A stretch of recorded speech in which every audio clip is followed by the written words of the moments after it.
ఈ సంఖ్యామానం అనే శీర్షికలో మీరు వివిధ రకాలైనటువంటి సంఖ్యా సమితులు, ఆ సమితుల్లో ఉన్నటువంటి లక్షణాల గురించి మీరు నేర్చుకున్నారు. మరి వివిధ రకాలైన సంఖ్యలను గురించి కూడా కొంత భాగం నేర్చుకున్నారు. మిగతా భాగాన్ని ఇప్పుడు మనం పరిశీలిద్దాం. సంఖ్యల్లో కారణాంకాల సంఖ్యను బట్టి ప్రధాన సంఖ్యలు, సంయుక్త సంఖ్యలుగా వర్గీకరణ చేయడం జరిగింది.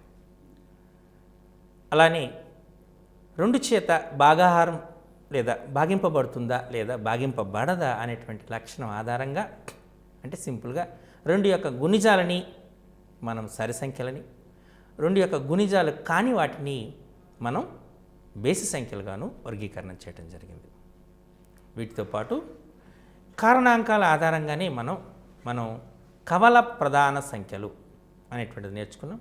అలాగే పరస్పర కవల ప్రధాన సంఖ్యలు అనేటువంటి పదం కూడా నేర్చుకున్నాం. మరి ఈ కవల ప్రధాన సంఖ్యలు, పరస్పర ప్రధాన సంఖ్యలతో పాటు మరికొన్ని సంఖ్యా రకాలు కూడా ఉన్నాయి. వాటిని పరిపూర్ణ సంఖ్యలు అంటారు.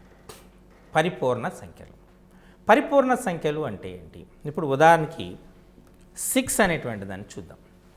ఈ 6 యొక్క కారణాంకాలు 1, 2, 3, 6. 1కి 2 కలిపితే ఎంత? 3. 3కి 3 కలిపితే ఎంత? 6. 6కు 6 కలిపితే 12. అంతేనా? అంటే 1 + 2 + 3 + 6 విలువ ఎంత? 12. ఈ 6కి 12కి మధ్య సంబంధం ఏంటి చెప్పండి? 6కి 12కి మధ్య ఉన్నటువంటి సంబంధం 6కి 12 రెట్టింపు ఉంటుంది. అంతేనా? అంటే కారణాంకాల మొత్తము ఆ సంఖ్యకు రెట్టింపు. ఉదాహరణకి 28ని చూద్దాం. 1, 2, 4, 7, 14, 28 ఇవి కారణాంకాలు. 1 + 2 + 4 + 7 + 14 + 20 వీటిని చూద్దాం. 1, 2, 4, 7, 14, 28. 1 + 2 3. 3కి 4 కలిపితే 7. 7కి 7 కలిపితే 14. 14కి 14 కలిపితే 28. 28కి 28 కలిపితే ఎంత వచ్చింది? 56. చూసారా? అంటే 28కి 56కు ఉన్నటువంటి మధ్య సంబంధం ఏమిటి? 28కు రెట్టింపు 56. అంటే 28 యొక్క కారణాంకాల మొత్తము ఆ 28కు రెట్టింపు ఉంటుంది. ఇటువంటి సంఖ్యలని పరిపూర్ణ సంఖ్యలు అంటారు. అంటే పరిపూర్ణ సంఖ్యలు అంటే మనం తీసుకుంటే అర్థం ఏంటి? ఏదైనా ఒక సంఖ్య యొక్క కారణాంకాల మొత్తము ఆ సంఖ్యకు రెట్టింపు ఉంటే వాటిని పరిపూర్ణ సంఖ్యలు అంటారు. ఈ పరిపూర్ణ సంఖ్యలకి ఒక జనరల్ ఫార్ములా కూడా ఇవ్వబడింది. 2k - 1 × 2k - 1. k > 2. మీరు కావాలంటే అబ్జర్వ్ చేసి చూడండి. 2^2 - 1 of 2^2 - 1. 2^2 - 1 అంటే 2^1 అంటే 2. 2² - 1 4 - 1 3. 2 3లు ఎంత? 6. చూసారా? 6 చెప్పుకున్నాం కదా. అలాగే 2^3 - 1 × 2³ - 1. 2^3 - 1 2² అంటే 4. 2³ - 1 అంటే 7. 4 7 28. ఇలా మనం పరిపూర్ణ సంఖ్యకు సామాన్య సూత్రాన్ని ఇవ్వగలిగాం, అంటే ఫార్ములా ఇవ్వగలిగారు. అయితే పరిపూర్ణ సంఖ్య ఈ మధ్య వచ్చినటువంటి మన సంఖ్యల్లో పరిపూర్ణ సంఖ్య ఏదంటే 2016 సంవత్సరం 2016 ఈజ్ ఏ పరిపూర్ణ సంఖ్య అని మనం క్లారిటీగా చెప్పచ్చు కదా. సో ఈ రకంగా కూడా పరిపూర్ణ సంఖ్యలు అనేటువంటి దాన్ని వచ్చింది. ఇప్పుడు మరొక రకమైన సంఖ్యను చూద్దాం. ఈ మరొక రకమైన సంఖ్య ఏంటి అంటే మనం గుర్తుపెట్టుకోవాల్సింది, రీసెంట్గా రామానుజన్ గారి బర్త్డేని కూడా గుర్తుపెట్టుకున్నాం. అదేంటిది? 1729. దీన్ని రామానుజన్ నెంబర్ అంటారు. ఈ రామానుజన్ నెంబర్ యొక్క గొప్పతనం ఏంటి? రామానుజన్ సంఖ్య, రామానుజన్ యొక్క గొప్పతనం ఏంటి? ఇది ఎందుకు రామానుజన్ సంఖ్య అన్నారు? ఈ 1729ని మనం 10³ + 9³ రాయొచ్చు. 10³ అంటే 1000, 9³ అంటే 729, మొత్తం 1729. అలాగే 12³ + 1³ 12³ + 1³ అంటారు. ఈ 12³ + 1³ 12³ అంటే 1728, 1³ అంటే 1 అంటే 1729. అంటే రెండు ఘనాల మొత్తంగా రెండు విధాలుగా రాయగలిగినటువంటి సంఖ్యలన్నింటిలోకెల్లా అతి చిన్న సంఖ్య 1729. అందుచేత ఇది ఈ విలువని ఇచ్చినటువంటి శాస్త్రవేత్త రామానుజన్ గారు కాబట్టి శ్రీనివాస రామానుజన్ గారి పేరు మీదగానే వీటిని రామానుజన్ సంఖ్య అంటారు. ఇదొక వెరీ ఇంపార్టెంట్. రామానుజన్ సంఖ్య ఏంటి అంటే 1729. ఈ 10 క్యూబ్ ప్లస్ 9 క్యూబ్ అలాగే 12 క్యూబ్ ప్లస్ 1 క్యూబ్గా రాయగలం కాబట్టి దీన్ని మనం రామానుజన్ సంఖ్య అంటారు. మరొక రకాలైన సంఖ్యను చూద్దాం. ఈ సంఖ్యను ఏంటంటే మనం చూస్తున్నటువంటి ట్రయాంగులర్ నెంబర్స్ అంటారు. ట్రయాంగులర్ నెంబర్స్ ఇది n ఇంటూ n+1/2 సూత్రం చేత నిర్వచింపబడినటువంటి ఉత్పత్తి అయినట్టు. n = 1 ఇచ్చారు కాబట్టి 1 ఇంటూ 1 వస్తుంది. ఎప్పుడు n = 1 వచ్చినప్పుడు. n = 2 ఇచ్చారనుకోండి, అప్పుడు ఏమొస్తుంది మనకు 2 ఇంటూ 2+1/2 అంటే 3. n = 3 ఇచ్చారనుకోండి 3 ఇంటూ 3+1/2 అంటే 3 to 4/2 6. n = 4 ఇచ్చారనుకోండి 4 ఇంటూ 4+1/2 4 ఇంటూ 4+1/2 అంటే 10. అంతేనా? 2 5 10 1 3 6 10 వీటిని ట్రయాంగులర్ నెంబర్స్ అంటారు. ఈ రకంగా మనకు అంకెలు చాలా రకాలైనటువంటి సంఖ్యలు అనేటువంటివి ఇవ్వటం అనేటువంటి జరిగింది. ఇవి కొన్ని రకాలైనటువంటి సంఖ్యలు. ఇవి మీ సిలబస్లో మనకు ఇవ్వడం జరిగింది. ఆ సిలబస్ ఆధారంగా మనం ప్రాక్టీస్ చేయవలసి ఉంటుంది. కొన్ని సందర్భాల్లో కొన్ని ప్రశ్నలను కూడా మనకు ఇచ్చేటప్పుడు భిన్నాలు అనేటువంటి పదం వాడాం. ఈ భిన్నాలు తీసుకునేటప్పుడు కొన్ని లెక్కలు ఇస్తారు. ఉదాహరణకి 1/1 plus 1/1 plus 2 plus 1/1 plus 2 plus 3 plus 1/1 plus 2 plus 3 plus 4 so on up to 1/1 plus 2 plus 3 plus 2018 అని ఇచ్చాడు. దీని విలువ కనుక్కోండి. చూడగానే భయపడిపోతాము, ఇంత పెద్ద నెంబర్ కదా అని చెప్పి. కానీ వాస్తవానికి పరిశీలిస్తే మనకి ఏమొస్తుంది? మొదటి పదం ఎంత? 1/1. రెండవది పదం ఏంటి? 1/1 ప్లస్ 2. మూడవ పదం ఏంటి? 1 ప్లస్ 1 ప్లస్ 2 ప్లస్ 3. మూడవ పదం ఏంటి? నాలుగో పదం ఏంటి? 1/1 ప్లస్ 2 ప్లస్ 3 ప్లస్ 4. అంటే 2018వ పదం ఏమైంది? 1/1 plus 2 plus 3 plus so on up to 2018. అంతేనా? అంటే మనకు ఇక్కడ మనం తీసుకునేటువంటిది ఎన్నో పదం అనుకున్నాం, tn అనుకున్నాం. tn ఎన్నో పదం అవుతుంది? 1/1 plus 2 plus 3 plus so on up to n. అంతేనా? 1/1 ప్లస్ ఇంతకుముందు మనం చూసుకున్నాం n సహజ సంఖ్యల మొత్తము. దీని విలువ ఎంత అవుతుంది? 1/n into n+1/2. అంతేనా? కాబట్టి దీని విలువని మనం ఎలా రాసుకోవచ్చు? 2/n into n+1. దీన్ని 2 కామన్ తీస్తే 1/n ఇంటూ n+1 వస్తుంది. ఇప్పుడు మనం దీన్ని చూస్తే 2 into 1/n+1ని 1/n minus 1/n+1. Okay, ఇప్పుడు మనకి ఏమిచ్చాడు? n విలువ 1 నుంచి 2018 వరకు ఉంది కదా. మనం విలువలు ఇద్దాం. 2 ఒకదాన్ని తీసుకుందాం. ముందుగా n = 1 ఇచ్చామనుకోండి 1/1 minus 1/2. n = 2 ఇచ్చామనుకోండి 1/2 minus 1/2. n = 3 ఇచ్చాను 1/3 మైనస్ 1/4. ఇలా చేసుకుంటూ పోతే 1/2018 మైనస్ 1/2019. అంతేనా? ఇది వచ్చింది. ఓకే, ఇప్పుడు మనం చూస్తే ఈ సిరీస్ని జాగ్రత్తగా పరిశీలిస్తే అన్ని పదాలు క్యాన్సిల్ అవుతాయి, మొదటి పదం చివరి పదం తప్పించి. అంటే 1/1 మైనస్ 1/2019. అంతేనా? ఇప్పుడు మనం వీటిని సూక్ష్మీకరిస్తే మనకు 2 ఇంటూ 1 మైనస్ 1/2019 అంటే 2018/2019. అంటే దీని ఆన్సర్ ఎంత? 4036/2019. ఇదే దీన్ని మనం సూత్ర రూపంలో కూడా చెప్పచ్చు. ఎలా అంటే 1/1 plus 2 plus 1/1 plus 2 plus 3 and so on up to 1/1 plus 2 plus 3 plus so on up to n అన్నాం. దీని విలువ మీరు జాగ్రత్తగా పరిశీలిస్తే n+1/2n. ఇది ఆన్సర్. చూసారా? అంటే సింపుల్గా మనం ఈ ఆన్సర్ని మనం చేయడానికి ఛాన్సెస్ ఉంటాయి. ఈ సూత్రాన్ని ఉపయోగించి కూడా మీరు చేయొచ్చు అన్నమాట. అయితే అలాగే వీటికి కొన్ని అప్లికేషన్ క్వశ్చన్స్ అనేటువంటివి ఉదాహరణకి ఇస్తాయి. కొన్నిసార్లు ఒక బుక్లో 2008 పేజెస్ ఉన్నాయి.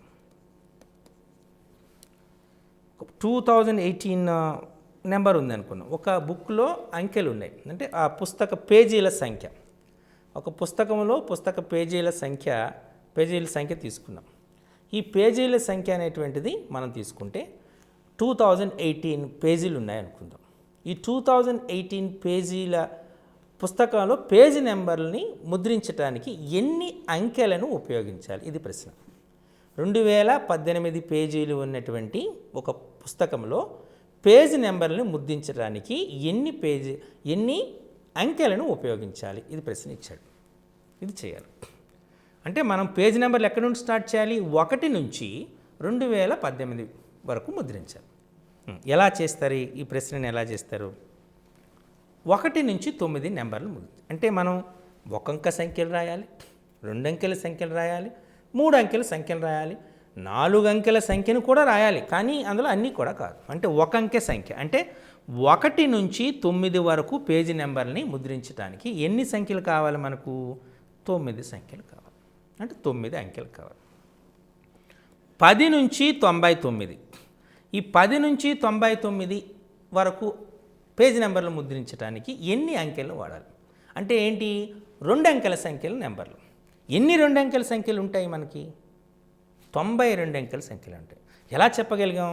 99 నుంచి 10 తీసేయండి. తీస్తే ఎంత వస్తుంది? 89 వస్తుంది. 10 ఇంక్లూడ్ చేయాలి కదా, కాబట్టి 90. అంటే 92 అంకెల సంఖ్యలు ఉన్నాయి. 2 అంకెల సంఖ్యలో ఎన్ని అంకెలు ఉంటాయి? 2 అంకెలు ఉంటాయి. కాబట్టి 92 అంకెల సంఖ్యలని ముద్రించడానికి ఎన్ని అంకెలు కావాల్సి ఉంటాయి? 90 180, అంటే 180 సంఖ్యలు కావాలి. 9 అంకెలు అంటే 9 అంకెలు 1 నుంచి 9 వరకు ముద్రించడానికి.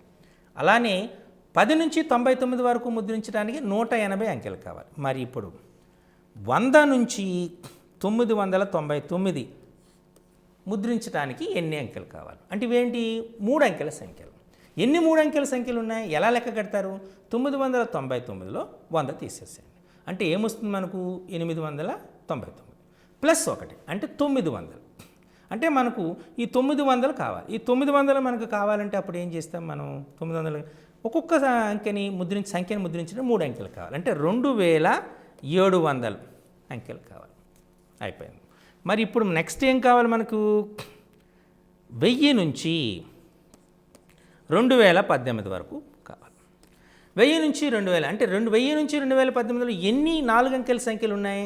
2018లో 1000 తీసేయాలి. అంటే 1018. ఈ 1018 1000ను కూడా కలపాలి కదా, అంటే 1019. ఈ 1019 4 అంకెల సంఖ్యల్ని మనం ముద్రించడానికి ఎన్ని కావాలి? అంటే 1019 ఇంటూ 4, అంతేనా? 1019 అంటే 4076. 4076 అంకెలు కావాలి. అంటే 1 అంకె సంఖ్యను ముద్రించడానికి 9 అంకెలు కావాలి. 2 అంకెల సంఖ్యలను ముద్రించడానికి 180 అంకెలు కావాలి. 3 అంకెల సంఖ్యలను ముద్రించడానికి 2700 అంకెలు కావాలి. 4 అంకెల సంఖ్యలను ముద్రించడానికి ఎక్కడి నుండి? 1000 నుంచి 2018కి 4076 అంకెలు కావాలి. అంటే మొత్తం 15, 16, 9, 6 అంటే 6965 అంకెలు కావాలి. 1 నుంచి 2018 పేజీ నెంబర్లని ముద్రించడానికి ఆ ప్రింటర్ ఉపయోగించినటువంటి అంకెల సంఖ్య 6965. ప్రశ్న ఇలాగైనా రావచ్చు, లేదా ఒక ప్రింటర్ ఒక పుస్తకంలోని పేజీ నెంబర్ని మొదటి పేజీ నుండి లాస్ట్ పేజీ వరకు ముద్రించడానికి ఉపయోగించిన మొత్తము అంకెల సంఖ్య 6965 అయితే దాన్ని ఎన్ని పేజీలు, ఆ పుస్తకంలో ఎన్ని పేజీలు ఉన్నాయి అని కూడా అడగచ్చు. అంటే ప్రశ్న ఈ రకంగానే రావచ్చు, ఆ రకంగానే వచ్చే అవకాశం ఉంటుంది. కాబట్టి వీటిని మీరు జాగ్రత్తగా పరిశీలించవలసి ఉంటుంది. ఓకే, మరి ఇప్పుడు మనం ప్రశ్న అనేటువంటిది మనం ఎలా ఇస్తాడనేటువంటిది కేవలం పాఠ్యపుస్తకంలో ఉన్నటువంటి అంశాలే ఇస్తాడనేటువంటిది దయచేసి అనుకోవద్దు. మనం వాటిపైన మనకు చాలా ప్రశ్నలు అడిగే ఆస్కారం ఉంటుంది, కాబట్టి చూడాలి. ఇప్పుడు మనం ఒక భిన్నం ఇచ్చారు. ఆ భిన్నము దశాంశ భిన్న రూపంలో మార్చాలి. ఆ భిన్నాన్ని దశాంశ రూపంలో మార్చాలి. మార్చేటప్పుడు ఆ భిన్నాల్లో 2 రకాలు ఉంటాయి. ఆ భిన్నాల రకాలు ఏంటి అంటే ఆవర్తనమయ్యేటటువంటి దశాంశ భిన్నం, ఆవర్తనము కాని దశాంశ భిన్నం, అంతమయ్యే దశాంశ భిన్నము, అంతము కాని దశాంశ భిన్నం. ఉదాహరణకి మీరు ఇప్పుడు 1/3 తీసుకున్నారు. సో 1/3 తీసుకుని ఈ 1/3 అనేటువంటి దాన్ని దశాంశ రూపంలో మార్చాలి. అంటే 10ని 3 చేత భాగించాలి, అంతే కదా. అంటే యాక్చువల్గా 1 చాలు కాదు, అంటే 0 పాయింట్ పెట్టుకున్నారు, 10 అయింది. 3 3ల 9, 10లో 9 పోతే 1. అలాగే మీరు మరలా 3 3ల 9, మరలా 1. అంటే ఏమొస్తుంది 1/3 అనేది 0.333333 స్వాన్. అంటే ఇక్కడ ఏమవుతుంది, ఇక్కడ దీనికి అంతం ఏమైనా ఉందా? అంతము లేదు. అంతము కాని దశాంశ భిన్నం. అలాగే 3 అనే సంఖ్య రిపీట్ అవుతుంది, అవుతుందా లేదా? అంటే ఆవర్తనం అవుతుంది. ఈ 1/3 అనేటువంటిది అంతము కాని ఆవర్తనమయ్యే దశాంశ భిన్నం. ఇంకొకటి తీసుకుందాం, ఇంకో దశాంశ భిన్నాన్ని చూద్దాం. 0.12121212 ఇలా వస్తుంది. ఇది కూడా ఆవర్తనమయ్యేటువంటి దశాంశ భిన్నం. మరొక సంఖ్య తీసుకుందాం. ఉదాహరణకి పై అనేటువంటి సంఖ్యను తీసుకుందాం. మీకు తెలుసు కదా పై అనేటువంటి దాన్ని. పై విలువ తీసుకుంటే అది 3.14 అండ్ సో అని ఇలా వస్తుంది. ఇక్కడ అంకెలు ఆవర్తనం కావటం లేదు, అలానే అంతం కావటం లేదు. అంతము కాని ఆవర్తనము కాని దశాంశ భిన్నం ఇది. అందుచేత పైకు చాలా విలువ ఉంది. సుమారు రామానుజన్ గారు సుమారు 1,00,000 వరకు దీని ఆ విలువను కనుక్కున్నారు.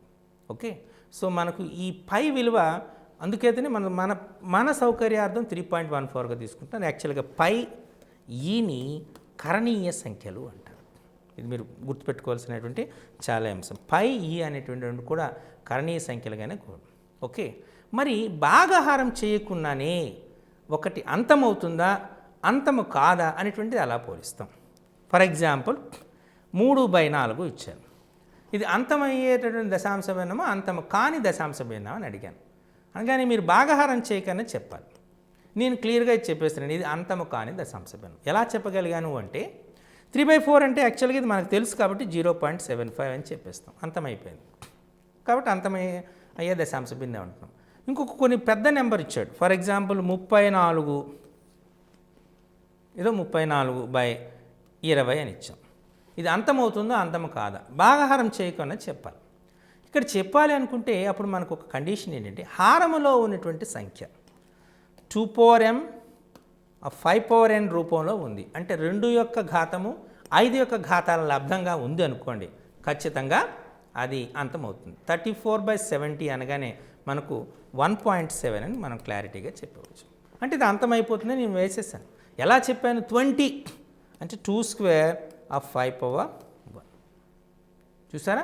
ఇలా మనం దీన్ని చెప్పటాన్ని, అంటే ఆ హారం అనేటువంటిది 2m 5n రూపంలో ఉంది అనుకోండి, అది అంతమయ్యేటటువంటి దశాంశ భిన్నము. అలా కాకపోతే అంతము కాని దశాంశ భిన్నము అనేటువంటి అనడం జరుగుతూ ఉంటుంది. ఇది అంతమయ్యే దశాంశ భిన్నము, అంతము కాని దశాంశ భిన్నాన్ని మనం అసలు ఎటువంటి భాగాహారం చేయకుండా చెప్పాలి. ఎలా భాగాహారం చేసి చెప్పచ్చు అంటే అది 2m 5n రూపంలో ఉంది అనుకోండి, అంతమయ్యే దశాంశ భిన్నం. అలా కాదు అనుకోండి, అంతము కాని. అసలు వాస్తవానికి ఎలా చెప్పగలుగుతున్నామంటే 2m 5n అంటే అది 10 యొక్క గుణిజము. 20 10 యొక్క గుణిజమే కదా. ఎప్పుడైతే 10 యొక్క గుణిజమైందో వాస్తవానికి అది క్లారిటీగా మనకు తెలిసిపోతుంది. ఇది అంతము అయ్యేటటువంటి దశాంశ భిన్నంగా చెప్పచ్చు. వీటిపైన మనకు కొన్నిసార్లు ఉంటాయి. 0.34 బార్ ఉంది. ఈ 0.34 బార్ ఉంది.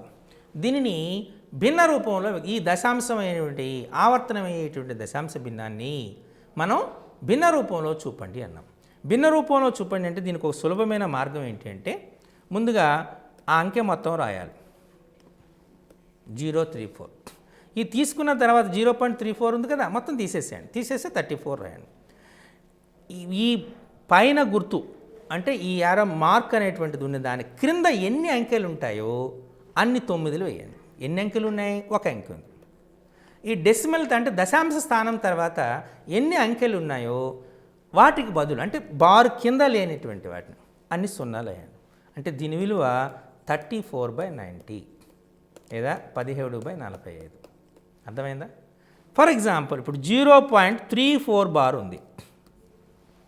0.34 అయితే ఇందులో మనం ఏం చేయాలి? 3ని తీసేయాలి. అంటే 34 - 3 అంటే ఏమొస్తుంది మనకు? 31. అంటే దీని విలువ 31/3 అవుతుంది. సింపుల్గా మనం చెప్పవలసింది 31/90 అని చెప్పచ్చు.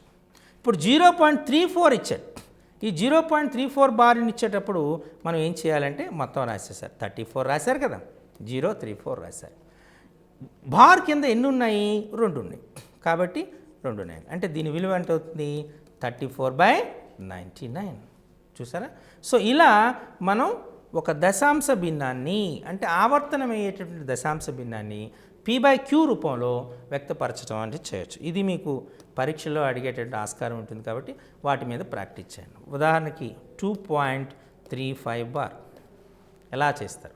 2.35 బార్ అనగానే మీరు చేయవలసింది మొత్తం నెంబర్ తీసుకోండి, 235 తీసుకోండి. బార్ కింద లేనటువంటిది ఎంత? 23 అనేటువంటిది లేదు, అంతేనా? దాన్ని తీసుకున్నారు. తీసేసి ఇందులో బార్ కింద ఎంత ఉంది? 9. 1 ఉంది కాబట్టి ఒక 9. బార్ కింద లేని సంఖ్యలు ఎంత?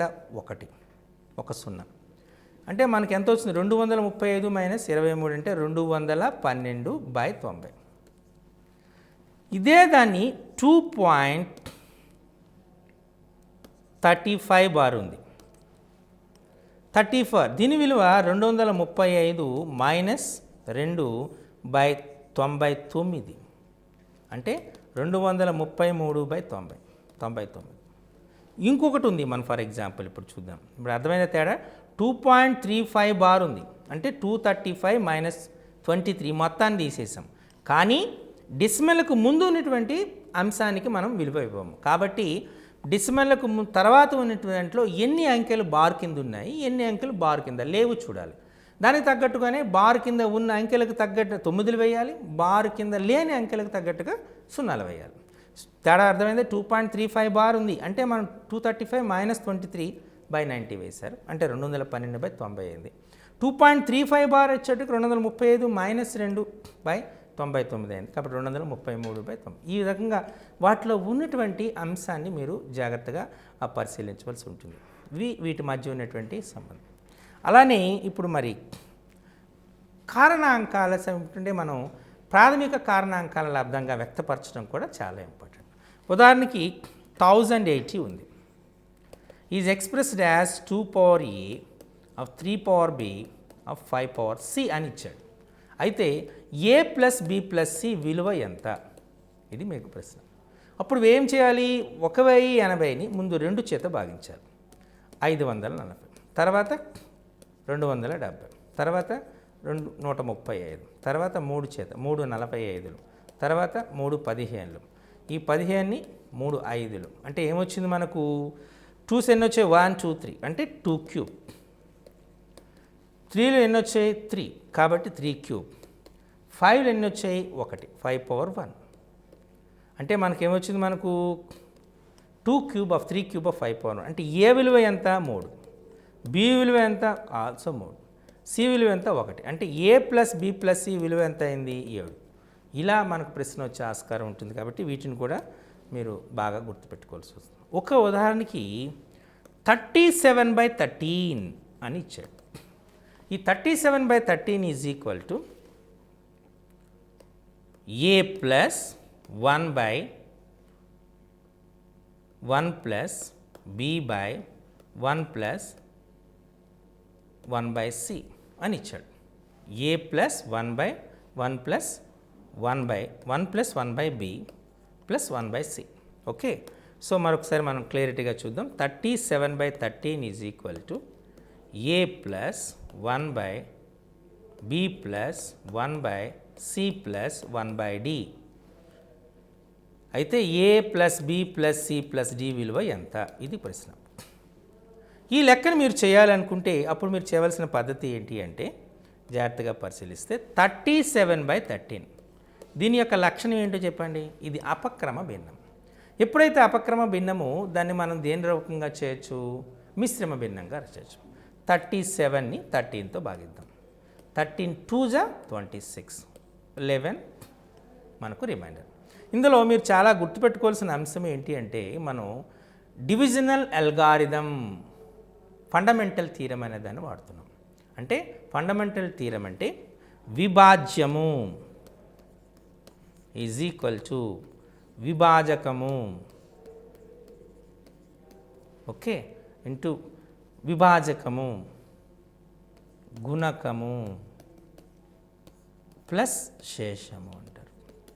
అంటే dividend is equal to divisor into quotient plus remainder అని. దీన్ని మనము ప్రాథమిక శేష సిద్ధాంతం అనేది కూడా అంటారు. వీటినే మనం ఇప్పుడు నేను ఉపయోగించి చేస్తున్నా. అంటే 37/30 అంటే 13 రెళ్ళ 26 కాబట్టి 2. అక్కడ మనకు ఎంత శేషం మిగిలింది 11. దేని చేత భాగించాం 13 చేత కాబట్టి 2 + 11/13 రాసుకోవచ్చు. దీన్ని 2 + 11/30ని 1/13/11గా రాసుకోవచ్చు. అంతేనా? అంటే 2 + 1/13/11 అనేది కూడా అపక్రమ భిన్నం. దీన్ని మళ్ళీ మిశ్రమ భిన్నంగా 11 1 11 కాబట్టి 1 + 2 శేషం /11. ఇప్పుడు దీన్ని మరలా ఏం చేస్తున్నాను 2 + 1/1 + 2/11ని 1/11/2 రాసుకోవచ్చు. అంతేనా? అప్పుడు 11/2 అనేటువంటిది కూడా అపక్రమ భిన్నం. దీన్ని మిశ్రమ భిన్నంగా రాసుకోవచ్చు. 2 + 1/1 + 1/11/2ని 2 5లు కాబట్టి 5 + 1/2. అంటే దీన్ని మీరు పోల్చండి. ఏ రకంగా చెప్పాం? a + 1/b + 1/c + 1/d పోల్చండి. ఏ విలువ ఎంత 2, b విలువ ఎంత 1, c విలువ ఎంత 5, d విలువ ఎంత 2. మనం ఏమడిగారు? a + b + c + d అంటే 2 + 1 + 5 + 2 అంటే మనకు 10 అని అర్థం. చూసారా? ఇలా ఇటువంటి లెక్కల్ని మనకు పరీక్షల్లో ఇచ్చే ఆస్కారం ఉంటుంది. కేవలం సింపుల్గా మనకు పరీక్షలో ఏదో ఒక వాల్యూ ఇస్తారు కదా, దాన్ని మనం చేసేద్దాం కదా అనేటువంటి ఆలోచన చేయకండి.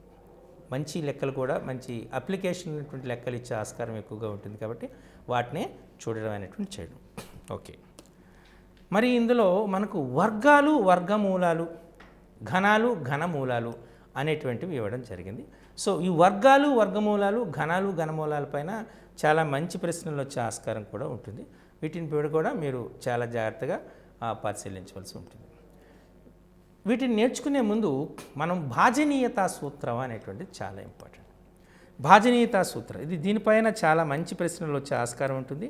అట్ ద సేమ్ టైం ఈ భాజనీయతా సూత్రాల గురించి నేర్చుకోవాల్సిన ఆవశ్యకత కూడా ఉంది. ఇది చాలా ఇంపార్టెంట్ కాన్సెప్ట్ కూడా. టెస్ట్ ఆఫ్ డివిజిబిలిటీ అంటారు. సో మొదటిగా 1 తీసుకుంది.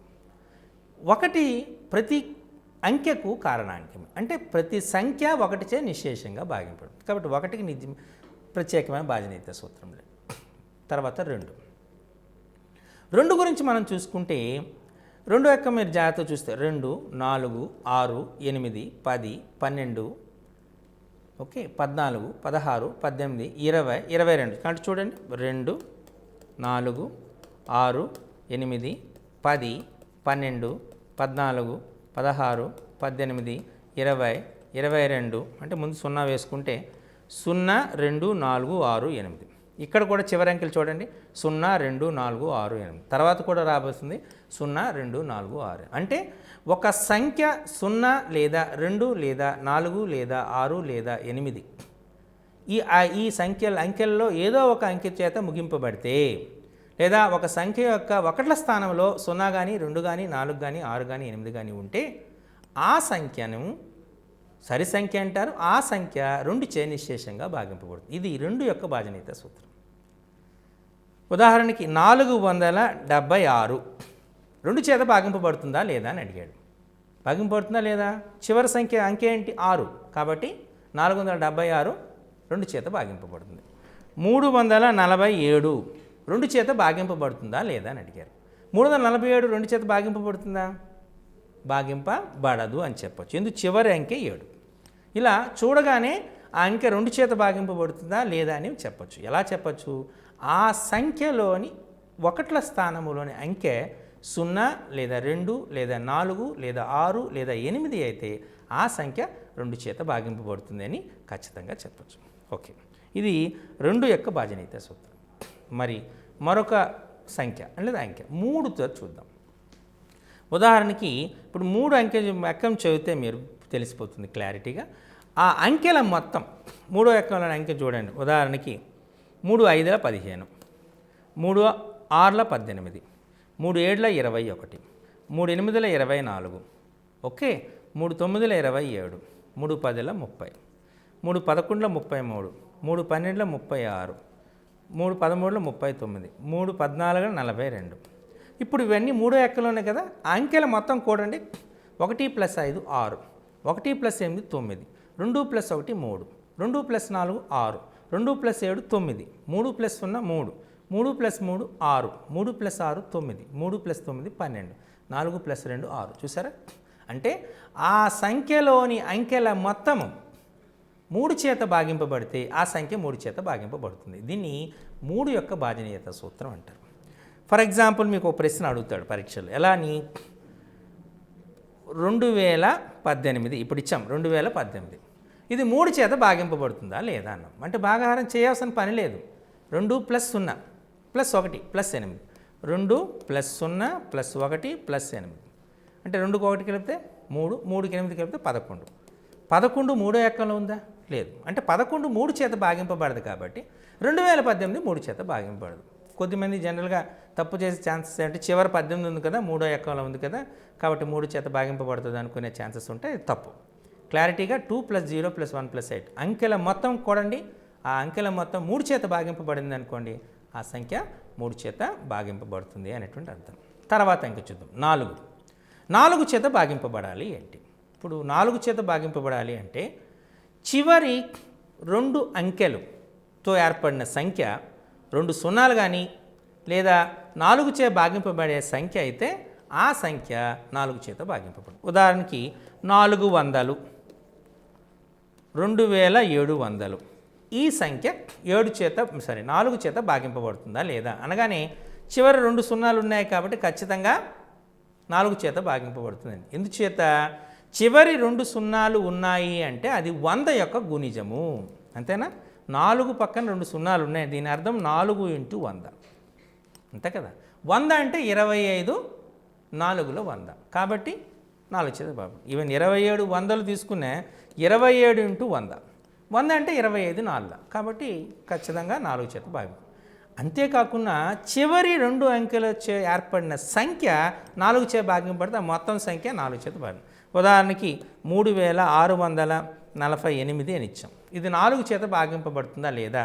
48 చివరి 2 అంకెలతో ఏర్పడినటువంటి సంఖ్య 48. ఇది 4వ ఎక్కంలో ఉంటుంది. 12 4 48 కాబట్టి ఇది 4 చేత భాగింపబడుతుందని క్లారిటీగా చెప్పారు. ఉదాహరణకి 5 7 3 4 3 6 అని ఇచ్చాం. 5,73,436 ఇది 4 చేత భాగింపబడుతుందా లేదా? అంటే మొత్తం చేయాల్సిన పని లేదు. చివరి 2 అంకెల సంఖ్య ఏంటి? 36. ఇది 4వ ఎక్కంలో ఉంది కాబట్టి ఇది 4 చేత భాగింపబడుతుంది అని ఖచ్చితంగా చెప్పచ్చు. ఈ రకంగా ఒక సంఖ్య 4 చేత భాగింపబడుతుందా లేదా అని చెప్పడానికి ఉపయోగపడుతుంది ఈ భాజనీయత సూత్రం. మరి ఇప్పుడు 5 చూద్దాం. ఒక సంఖ్య 5 చేత భాగింపబడుతుందా లేదా? ఇప్పుడు 5వ ఎక్కం చదవండి, మీకు క్లారిటీగా తెలిసిపోతుంది. 5 1 5, 5 2 10, 5 3 15, 5 4 20, 5 5 25, 5 6 30, 5 7 35, 5 8 40, 5 9 45, 5 10 50. చూడండి 5వ ఎక్కం చూడండి. చివరి అంకె 5 లేదా 0 అవుతుంది. అంతేనా?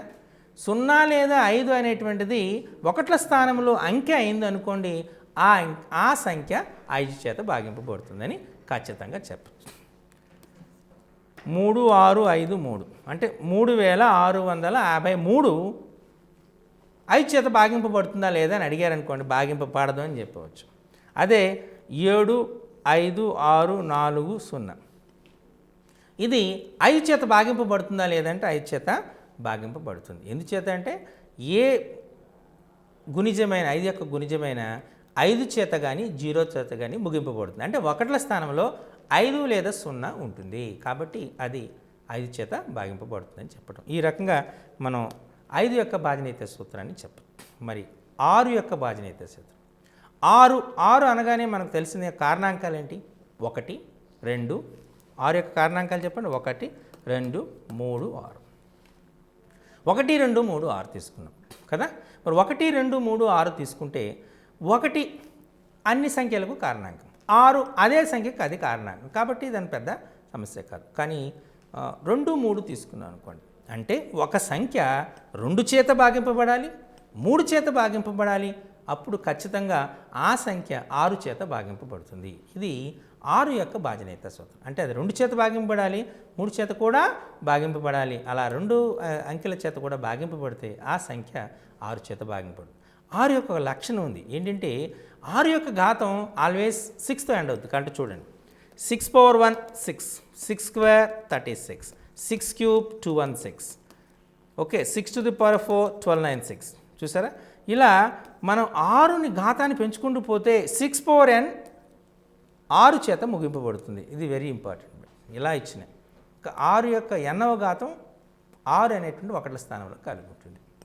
ఓకే, ఇప్పుడు మరొకటి చూద్దాం. 7కు నిర్దిష్టమైనటువంటి భాజనీయత సూత్రం లేదు, కాబట్టి మనం భాజనీయత సూత్రాల్లో చెప్పాం. 8 చూద్దాం. 8 మనం చూసుకుంటే 125 8s are 1000, అంటే 125 8ల 1000.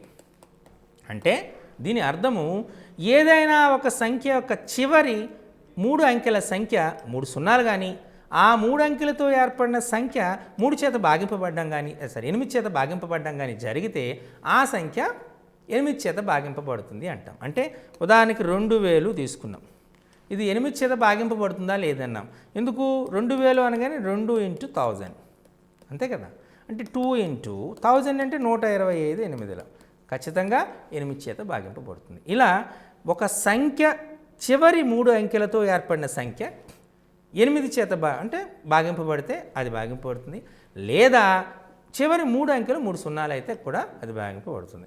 ఉదాహరణకు మనం ఇప్పుడు తీసుకున్నాం 4000 8 చేత భాగింపబడిన చివరి 3 అంకెలు తీసుకుందామంటే మనం ఉదాహరణకి 4888.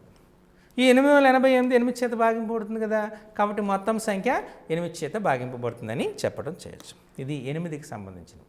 మరి 9 అనగానే మీ అందరికీ తెలుసు, 9 చెప్పగానే మనకు తెలిసినటువంటి 9 యొక్క ప్రత్యేకతే మనం అనుకుంటాం. 9 1 9, 9 2 18, 1 + 8 9, 9 3 27, 2 + 7 9, 9 4 36, 3 + 6 9, 9 5 45, 4 + 5 9, 9 6 54, 5 + 4 9, 9 7 63, 6 + 3 9. చూసారా, అంటే ఎక్కం చదువుతున్నప్పుడు మనకు క్లారిటీగా తెలిసిపోతుంది ఆ ఎక్కంలో వచ్చిన ఫలితం అంకెల మొత్తం 9 చేత భాగింపబడుతుంది. కాబట్టి ఏదైనా ఒక సంఖ్యలోని అంకెల మొత్తం 9 చేత భాగింపబడింది అనుకోండి, చెప్పేటువంటి ఆస్కారం ఎక్కువగా ఉంటుంది. అర్థమైందా? ఇది 9 చేత భాగింపబడుతుంది అనేటువంటిది చెప్పడానికి. ఓకే, తర్వాతది 10 అనగానే అందరికీ తెలుసు. 10 అనగానే జనరల్గా చెప్పేస్తారు. అసలు చిన్నపిల్లలకి ఎక్కాలు నేర్పడమే 1వ ఎక్కము 0 ఎక్కము 10వ ఎక్కము వచ్చేస్తాయి చెప్పకముందే. 10 1 10, 10 2 20, 13 30, 14 40 అని చెప్పేస్తాడు. అంటే మనం 10 1 10, 10 2 20, 13 30, 14 40, 15 50 అంటూ మనం చెప్తున్నామంటే మనం చూడగానే తెలిసిపోతుంది ఒక సంఖ్య చివరి అంకె 0 అయితే అది 10 చేత భాగింపబడుతుంది అనేది క్లారిటీగా చెప్పచ్చు. ఇది 10 యొక్క భాజనీయత సూత్రం. అర్థమైందా? మరి 11 యొక్క భాజనీయత సూత్రం. 11 భాజన అంటే 1331.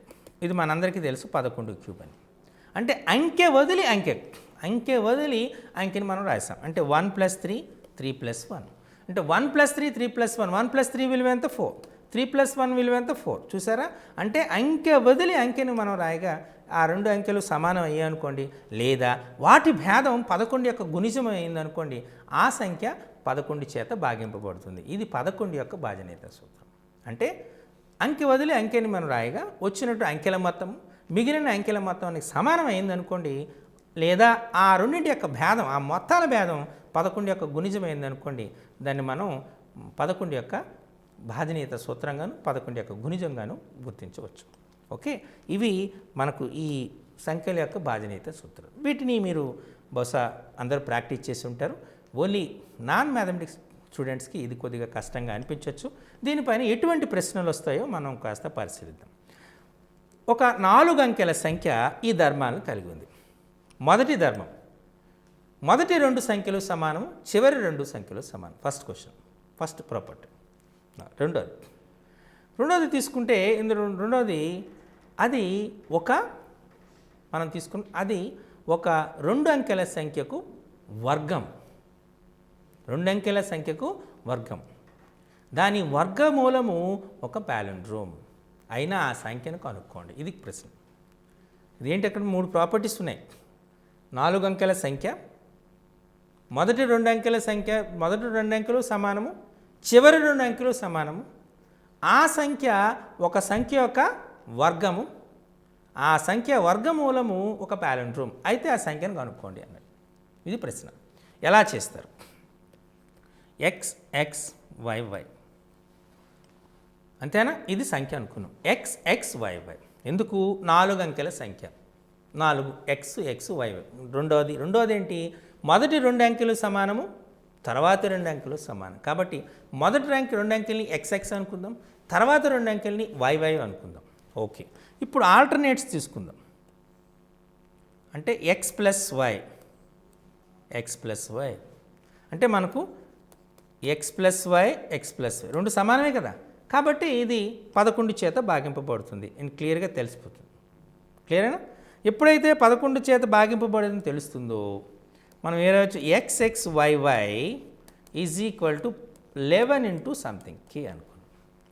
అయితే ఇచ్చినది ఏంటి? ఇది పర్ఫెక్ట్ స్క్వేర్, ఒక పరిపూర్ణమైనటువంటి వర్గము అన్నాం.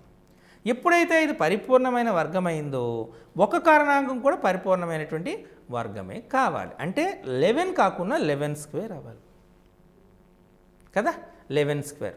అంతేకాకుండా కే కూడా పరిపూర్ణమైన వర్గం అవ్వాలి. అంటే కే ఏమవ్వాలి? 1 స్క్వేర్ అని అవ్వచ్చు, 2 స్క్వేర్ అని అవ్వచ్చు, 3 స్క్వేర్ అని అవ్వచ్చు, 4 స్క్వేర్ అని అవ్వచ్చు, చివరకు 9 స్క్వేర్ కూడా అవ్వచ్చు. ఓకే, కే విలువ 1 స్క్వేర్ అనుకుందాం ఫర్ ఎగ్జాంపుల్. అప్పుడు 11 స్క్వేర్ ఇంటూ 1 స్క్వేర్.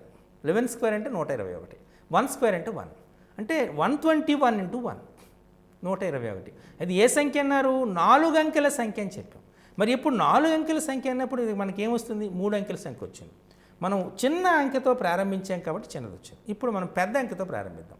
కేని 9 అనుకుందాం, 9 స్క్వేర్ అనుకుందాం. అంతేనా? 9 స్క్వేర్. ఇప్పుడు కేని 9 స్క్వేర్ అనుకున్నాం అనుకోండి, అప్పుడు ఏమవుతుంది? 11 స్క్వేర్ ఇంటూ 9 స్క్వేర్ అంటే ఇది 99 స్క్వేర్. ఓకే, ఇప్పుడు 99 స్క్వేర్. ఇప్పుడు 99 స్క్వేర్ని చూద్దాం. 99 స్క్వేర్ అని చూద్దాం. 99 స్క్వేర్ అవుతుంది 9801.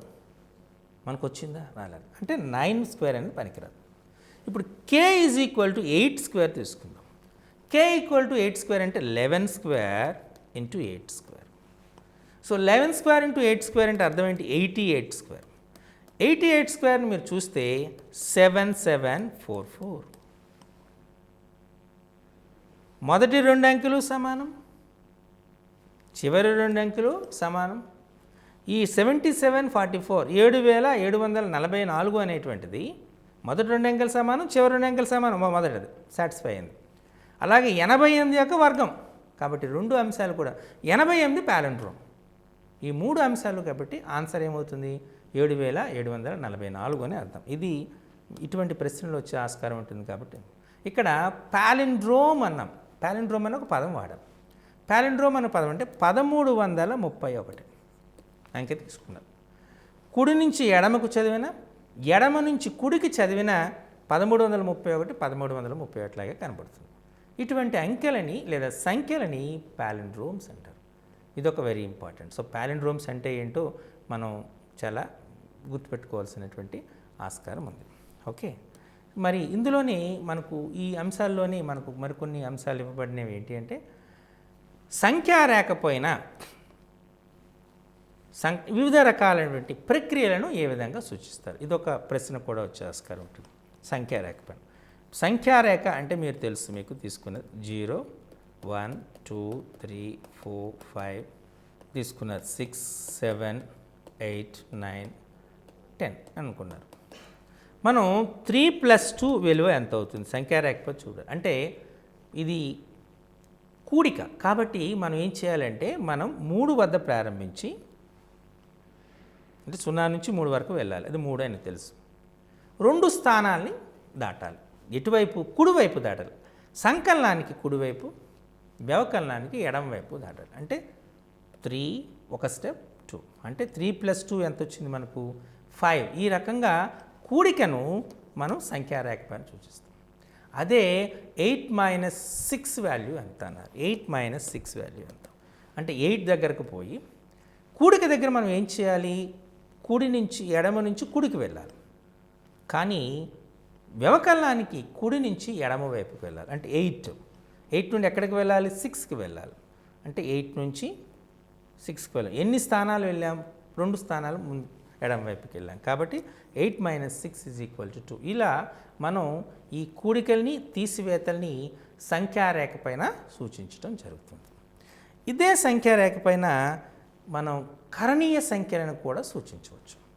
కరణీయ సంఖ్యలను కూడా సూచించడం జరుగుతుంది. ఎలా కరణీయ సంఖ్యలను ఎలా సూచించవచ్చు అంటే మనం సంఖ్యారేఖ పైన సూచించడానికి ఇప్పుడు సంఖ్యారేఖ తీసుకుందాం.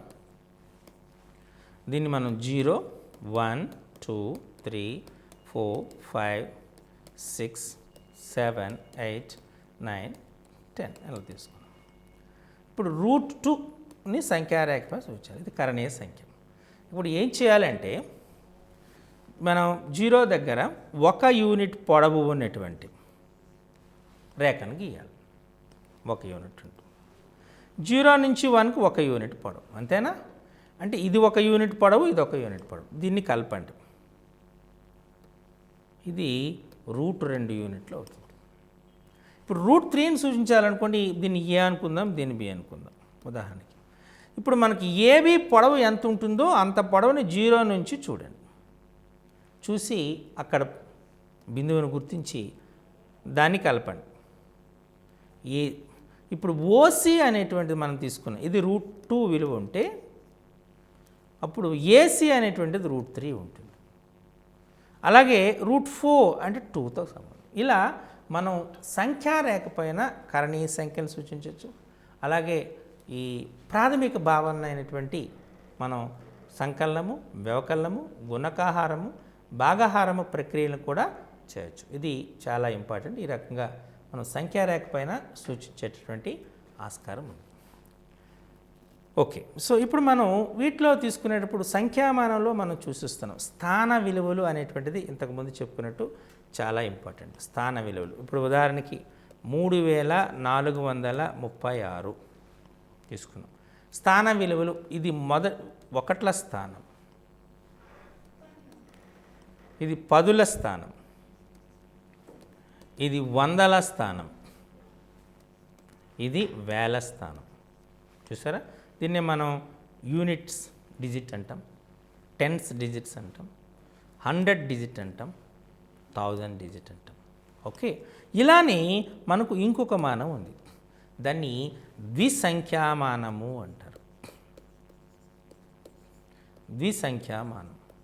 ఈ ద్విసంఖ్యామానం మనం చూస్తే దీనిలో ద్విసంఖ్య క్లారిటీలా తెలిసిపోతుంది. ఎన్ని సంఖ్యలు ఉంటాయి? 0 1 ఉంటాయి. ఇది ద్విసంఖ్యామానం. ఇక్కడ మనం ఏంటంటే మనం దశాంశమానంలో భూమి 10 అవుతుంది, ద్విసంఖ్యామానంలో భూమి 2 అవుతుంది. అర్థమైందా? ఉదాహరణకి 3 ద్విసంఖ్యామానంలో వ్యక్తపరచాలి. 3ని ద్విసంఖ్యామానంలో 3ని ద్విసంఖ్యామానంలో వ్యక్తపరచాలంటే 3ని 2 చేత భాగించాలి. 2 1ల 2, 1 శేషం, అంతేనా? 2 0ల 0 1 అంటే మనకు కింద నుంచి రాయాలి 1/2ని మనం 3 అంటారు. ఇది 1ల స్థానము, 2ల స్థానం, అంటే 2/0 స్థానము, 2/1 స్థానం. ఉదాహరణకి 17ని వ్యక్తపరచాలి. 17ని ద్విసంఖ్యామానంలో వ్యక్తపరచాలి. వస్తే 2 చేత భాగిద్దాం. 2 8లు 1 శేషం, 2 4లు 0 శేషం, 2 2లు 0 శేషం, 2 1లు 0 శేషం, 2 0లు 1 శేషం. అంటే మనం రాయవలసింది ఏంటి? 1 క్రింద నుంచి రాయాలి. 1 0 0 0 1/2. ఇది ద్విసంఖ్యామానంలో చెప్పడం. ఇది 1ల స్థానం, 2ల స్థానం, 4ల స్థానం, 8ల స్థానం, 16ల స్థానం. క్లియర్? ఇలా ఇచ్చినటువంటి ఒక దశాంశమానంలో ఇచ్చినటువంటి సంఖ్యని మనము ద్విసంఖ్యామానంలో మనం మార్చవచ్చు. ఓకే, మరి ఇంకొక ఉదాహరణ చూద్దాం. ద్విసంఖ్యమానంలో ఇచ్చినటువంటి దాన్ని దశాంశమానంలో మార్చాలి. 1 1 0 1 1 బేస్ 2 అన్నాం. దీన్ని మనం దశాంశమానం ముందు ఏం చెప్పాము? 1ల స్థానము, 2ల స్థానము, 4ల స్థానము, 8ల స్థానము, 16ల స్థానం. ఇప్పుడు ఏం చేయాలి? 16 × 1 16 1ల 16 ప్లస్ 8 × 1 ప్లస్ 4 × 0 ప్లస్ 2 × 1 ప్లస్ 1 × 1 అంటే 16 1ల 16, 8 1ల 8, 4 0ల 0, 2 1ల 2, 1 1ల 1 అంటే 16కి 8 కలిపితే 24, 24కు 2 కలిపితే 26, 26కు 1 కలిపితే 27. అంటే దీని విలువ ఎంత? 27. ఇలా ద్విసంఖ్యామానంలో ఇచ్చినటువంటి దాన్ని దశాంశమానంలోను, దశాంశమానంలో ఇచ్చిన దాన్ని ద్విసంఖ్యామానంలోను మార్చడం అనే దానిపైన అడుగుతారు. కాబట్టి వీటిపైన మీరు కొంత చేయబడి ఉంటుంది. మరి తర్వాత వచ్చినటువంటి మనం రోమన్ సంఖ్యామానం. ఈ రోమన్ సంఖ్యామానం గురించి మనం నేర్చుకుంటే, ఈ రోమన్ సంఖ్యామానంలో మనం జనరల్గా మనం రోమన్ అంకెలనే వాడుతూ ఉన్నాం. 1ని ఇలా సూచిస్తాం, 2 3 ఓకే, 4 రాయాలి. ఓకే, 4ని రాయాలంటే మనం 1ని 1తో సూచిస్తాం అంటే 1, 5ని వితో సూచిస్తాం, 10ని ఎక్స్ చేత సూచిస్తాం. ఓకే, 50ని ఎల్ అనేటువంటి అక్షరంతో సూచిస్తాం, సి అనే అక్షరంతో 100ని సూచిస్తాం, డి అనే అక్షరంతో 500ని సూచిస్తాం, ఎం అనే అక్షరంతో 1000ని సూచిస్తాం. చూసారా? ఇవి మెయిన్గా మీరు గుర్తుపెట్టుకోవాల్సింది. ఒక గీత గీసామనుకోండి 1, 5ని వి అనే అక్షరం సూచిస్తాం, 10ని ఎక్స్ అనే అక్షరంతో సూచిస్తాం, 50ని ఎల్ అనేటువంటి అక్షరంతో సూచిస్తాం, 100ని సి అనే అక్షరంతో సూచిస్తాం, 500ని డి అనే అక్షరంతో సూచిస్తాం, 1000ని ఎం అనేటువంటి అక్షరంతో సూచిస్తాం. ఇది మనము రోమన్ సంఖ్యామానంలో చేయాలి. ఉదాహరణకి 4 సూచించాలి. 4ను సూచించాలి అంటే 1 2 4 గీతలు గీయటం కాదు. అది 5 కంటే ఎంత తక్కువ? 1 తక్కువ. కాబట్టి ఎడమ వైపు వేస్తాం, ఐవి అని రాస్తాం. ఇది 4. 6ను సూచించాలనుకోండి, 6ను సూచించాలనుకున్నప్పుడు అది 5 కంటే 1 ఎక్కువ కాబట్టి విఐ రాస్తాం. చూసారా? ఇలా ఐవి రాస్తే దాని విలువ 4, విఐ రాస్తే దాని విలువ 6 అని చెప్పచ్చు. అలాగే మనం 7 రాయాలనుకోండి, వి 2 ఐలు, 8 రాయాలనుకోండి, వి 3 ఐలు. కానీ ఆ తర్వాత అది 10కి సమీపిస్తుంది. 10కి సమీపిస్తుంది కాబట్టి మనం 10 యొక్క గుర్తు ఏమిటి? ఎక్స్. కాబట్టి 10కి 9 ఎంత తక్కువ? 1 తక్కువ. కాబట్టి ఐఎక్స్ అని రాస్తాం. 11 రాయాలనుకోండి, 10కి ఎంత ఎక్కువ? 1 ఎక్కువ. కాబట్టి x1 అని రాస్తాం. చూసారు? ఎక్స్ఐ. ఐఎక్స్ అంటే 9, ఎక్స్ఐ అంటే 10గా మనం సూచించడం జరుగుతూ ఉంటుంది. కరెక్ట్? ఓకే. ఇప్పుడు మనం అలా 20 రాయాలనుకోండి, 2 ఎక్స్లు వాడతాం. 30 రాయాలనుకోండి, 3 ఎక్స్లు వాడతాం. 40 రాయాలనుకోండి, ఎల్కు దగ్గరగా ఉంటాయి, 50కి దగ్గరగా ఉంటుంది కాబట్టి ఎక్స్ఎల్ అని రాస్తాం. ఈ విధంగా మనం రోమన్ సంఖ్యామానాన్ని ఇంకా చెప్పొచ్చు. దీనిపైన కొన్ని సమస్యలు కూడా ఉన్నాయి. వీటిని మరో శీర్షికలో మనం నేర్చుకుందాం. అంతవరకు సెలవు.